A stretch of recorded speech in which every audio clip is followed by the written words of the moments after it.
Grand angle consacré ce soir au festival Ensemble qui se tient en ce moment à la Cité de la Mode et du Design à Paris. Avec nous pour en parler, Lamine M, bonsoir. Merci d'être avec nous. Vous êtes artiste, vous êtes styliste. Vous participez à ce festival, tout comme Germain Bourré qui est également avec nous. Bienvenue également. Merci, vous êtes designer. Vous participez donc tous les deux à cet événement qui se tient jusqu'au 27 août.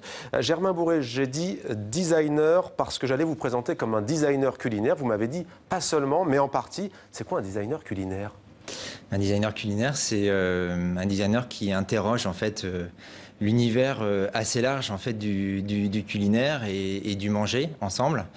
Et il y applique avant tout en fait la méthode du design. Donc c'est vrai que je suis assez attaché au fait de garder le design en fait en point d'ancrage.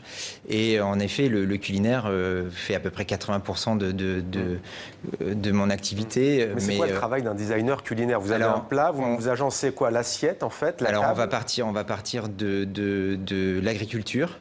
On va accompagner, aujourd'hui, on accompagne des agriculteurs sur l'épanouissement en fait de leurs produits, de leur façon de cultiver pour pouvoir mieux vendre, parce que beaucoup vendent de plus en plus en direct en fait leurs produits. Et puis en fait, on va suivre en fait toute l'évolution du produit, de son transport, donc questionner en fait l'emballage, en passant par l'industrie, accompagner des industriels, jusqu'en effet aux chefs et aux grands chefs, qu'on va accompagner sur l'épanouissement de leur identité. Et puis dessiner aussi jusqu'à leur restaurant, en allant de l'assiette, aussi par l'assiette. Ouais. Vous êtes connus tous les deux précisément à ce festival Ensemble. Ça vous parlait avant cela, vous qui êtes artiste et styliste, le design culinaire? Effectivement, j'en ai entendu parler, j'en ai lu et j'en ai vu sur certains documentaires. C'est quelque chose de très impressionnant, très intéressant, que j'apprécie beaucoup. Alors, loin de nous, ici à TV5 Monde, l'idée de résumer votre travail à vos grandes robes, elles ont été très médiatisées, 3 mètres de haut et même 4 mètres parfois. On a pu les voir notamment à Saint-Denis, à la basilique de Saint-Denis. Alors, pour nos téléspectateurs qui les découvrent, parce qu'il y en a à l'image, est-ce que vous pouvez nous raconter comment vous les avez façonnées ?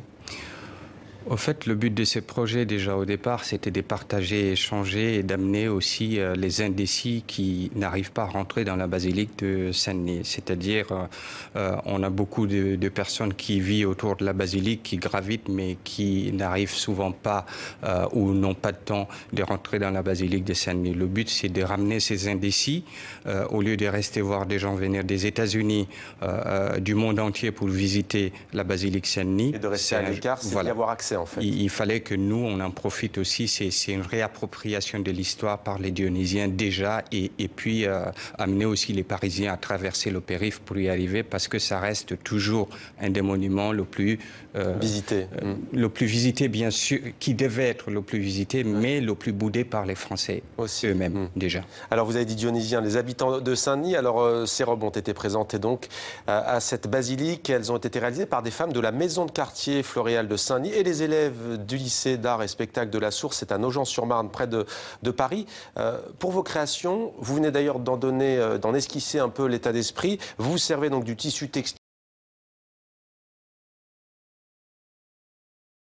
mais aussi du tissu social, culturel. C'est ça votre marque de fabrique? Effectivement, pour moi, ça marche ensemble. Le tissu textile est toujours transformé pour devenir le tissu social, ou le tissu social, ça peut être l'inverse aussi. Donc, quand vous voyez la composition d'un tissu et comment les trames se connectent et se traversent et se tissent et se nouent et se tressent, c'est exactement ce que représente la population. Donc, le pauvre, le riche doit marcher ensemble, doit faire des choses ensemble, doit partager ensemble. C'est aussi une façon de lutter contre l'auto-exclusion et puis les difficultés sociales que nous rencontrons aujourd'hui pour le défaut d'acceptation de l'autre et sa culture qui est très compliqué. Lamine M, Germain Bourré, peut-être que ce qui vous rejoint ce soir, c'est cette volonté aussi de sortir d'une certaine forme d'élitisme de vos arts respectifs. Certainement, ce qui nous réunit... Les designers vont voir des agriculteurs, on imagine par exemple. Oui, tout à fait, mais en fait, c'est vrai qu'on a tous les deux une pratique et d'une manière globale. L'artiste comme le designer, en général, sont des passeurs. On a la chance de pouvoir prendre du temps que d'autres ne prennent pas. Et ce temps-là, en fait, on le met au bénéfice et au service en fait, de de l'échange. Moi, c'est vrai que j'ai souvent tendance à dire que voilà, on est une plateforme d'échange, et voilà, ça se traduit assez bien. Et vous, ce que vous faites, c'est que vous nous racontez donc des histoires en maniant la matière. Vous avez expliqué le cheminement tout à l'heure. C'est d'autant plus important que les citoyens français et partout dans le monde francophone, mais pas seulement, sont de plus en plus sensibles justement à cet échange. Ils ont envie aussi de vivre cette histoire et de maîtriser ce qu'ils consomment. Tout à fait, de plus en plus, et c'est vrai c'est ce qu'on a essayé de faire avec Lina Tornard, avec qui des comestibles, avec qui j'ai travaillé sur le commissariat en fait de toute la partie culinaire, ouais. Où on a en fait vraiment essayé d'inviter un maximum de personnes pour essayer de rendre de plus en plus transparent en fait la démarche, des démarches individuelles, mais qui vont vers un même sens, c'est-à-dire répondre à plus de transparence alimentaire pour une démocratie alimentaire. Et concrètement, comment ça va se passer au Festival Ensemble? Voilà, concrètement, en fait, on a des grandes tables autour desquelles en fait des exposants viennent présenter. Donc, ce sont des entreprises, des associations qui ont une démarche en fait d'un mieux manger ensemble. Donc ça va être Another Chef par exemple qui propose en fait à des jeunes femmes ou des femmes plus âgées mais ouais. hors contexte professionnel de pouvoir aller faire à manger chez des personnes en fait qui ont besoin d'un chef à domicile par exemple, mais juste le temps d'une soirée, et qui redonne, c'est une association qui redonne en fait la possibilité à ces femmes de reprendre du lien avec une activité professionnelle. On a Péli Gourmet en revanche qui est une application qui nous permet d'accéder à des produits en région en disant bah voilà, moi je vais cette semaine en Dordogne, je connais tel producteur, venez, est-ce que ça vous intéresse, je rapporte 10 kilos de telle matière, et voilà, je serai terroir, voilà, loin des grandes surfaces. Donc on invite voilà plein de solutions comme ça, méconnues comme un peu plus connues. On a évidemment les chefs du slow food qui sont venus faire toute l'ouverture du festival et partager justement leur démarche pour un mieux manger ensemble. C'est cet anglicisme que vous avez utilisé? Alors pardon, c'est une association en fait qui est à l'origine en fait italienne, et là en l'occurrence ce sont des chefs qui ouais. soutiennent en fait un mieux manger, et donc en fait qui soutiennent une production souvent locale, et en tout cas une production de qualité de produits où on va consommer des produits de saison au bon moment, et en l'occurrence quand c'est pas le bon moment, quand c'est le bon moment on en fait des conserves, et ce qui nous permet de les déguster tout au long de l'année. Lamine M, vous serez-vous présent concrètement les 25 et 26 août pour 2 ateliers, mais tous les samedis d'ores et déjà avec la styliste Patricia Crescent, vous animez des ateliers pour enfants. Que pourront-ils faire, que pourront-ils voir?